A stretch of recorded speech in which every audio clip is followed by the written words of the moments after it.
Hey folks, JP Reali coming to you from Ty Ford Studios in beautiful Baltimore, Maryland. And today we're going to talk a little bit about my Fraulini Felix guitar. Now, I did a video here with Ty 10 years ago, and today we're doing the 10th anniversary video, and I wanted to do a little demonstration of how this guitar has aged and matured and turned into a phenomenal instrument. So just a little bit of background. This has Adirondack spruce top, Upper Peninsula, Michigan, flamed maple back and sides, beautifully flamed maple. Has a solid mahogany neck, the beautiful whale tail hand cut bridge, and today it has the same strings that I used 10 years ago. D'Addario EJ16's my choice of strings for over the last 40 years. And the only thing that has changed with this instrument is that I've added a clear self-adhesive plastic pick guard. You might be able to see here right by the strings. I started to wear through the finish a little bit, and that's because the finish that was used by Todd Cambio, who built this guitar for me, Todd Cambio Fraulini Guitar Company, he hand rubs shellac or varnish finish, and it's very, very thin, and it does not inhibit the wood. It allows the wood to breathe and therefore grow and improve in its tone. The other thing that I did was I carved the back of the neck down a little bit. If you recall the first video I did about this guitar, I said I had Todd carve the neck like my 1946 Gibson LG2 acoustic guitar. It was very, very big. You would call it a baseball bat neck. And I can tell you that the guitar is not the only thing that's 10 years older. I'm 10 years older, and I've struggled with some tendinitis in my left forearm, and I had to shave the neck down a little bit so it's a little easier to play. Having done that, it plays superbly these days. Haven't had to refret it. I've had the frets crowned and leveled, but it plays the same way that it plays the day I got it 10 years ago. And I am very, very happy with this. It has become a beautiful sounding guitar. And I bought this guitar. This is Todd's model Felix that he designed for ragtime, jazz, fingerstyle players. And it really, really delivers in that style of music. But it has become a beautiful strumming rhythm guitar. And I reach for this guitar first whenever I'm sitting around the house just playing music with people, singing folk songs or whatever we do, because it's got such a big, beautiful sound. The tight waist, the narrow waist, and this is a little under 16 inches. I believe it was 15 and a half inches wide. It's a little smaller at the bottom. The lower bout is a little smaller than a Gibson slope shoulder dreadnought, and the waist is definitely smaller. And I think that that tight waist and this lower bout helps really give it a pronounced low end. And what I'm going to do here in the video that we did 10 years ago, I played a little ragtime guitar. I'm going to play a little bit of that today, but I really wanted to showcase how the sound has really opened up on this guitar. Specifically, the low end has really blossomed. Now, it's not too dark because typically maple body guitars have a real bright, snappy sound, and this guitar still has that, but the low end has really come out of this guitar. So I'm going to do a little smorgasbord of musical styles. I'm going to strum a little bit, and I'm going to do some finger picking. And the other thing that has changed is that I now use plastic finger picks. Still always used a plastic thumb pick. Now I use a plastic D'Addario finger picks on my index, middle, and ring finger to play. I've always been a three-finger finger picker.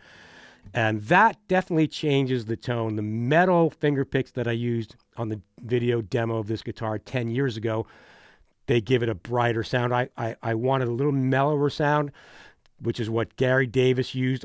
He used a one finger pick. and one thumb pick, and he used a plastic finger pick on his index finger. And I think that that really impacted his tone. And to me, his classic recording, Harlem Street Singer from 1959 or 1960, where he played a J200, that is the sound that I was trying to get with this guitar. I played J200s. They're big guitars. They're a little too big for me. They're a little uncomfortable for me to play. So that's why I had Todd build this one for me. And it really delivers the sound that I was looking for. So what I'm going to do now, I'm going to do a little strumming and then a little finger picking, and we'll chat a little bit on the other side. So here we go. Here's a little strumming. I've gotten good at strumming down, up with my thumb pick and my forefinger, so I'm not going to switch to use a flat pick, but very similar sound as with a flat pick.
All right, folks, there you have it.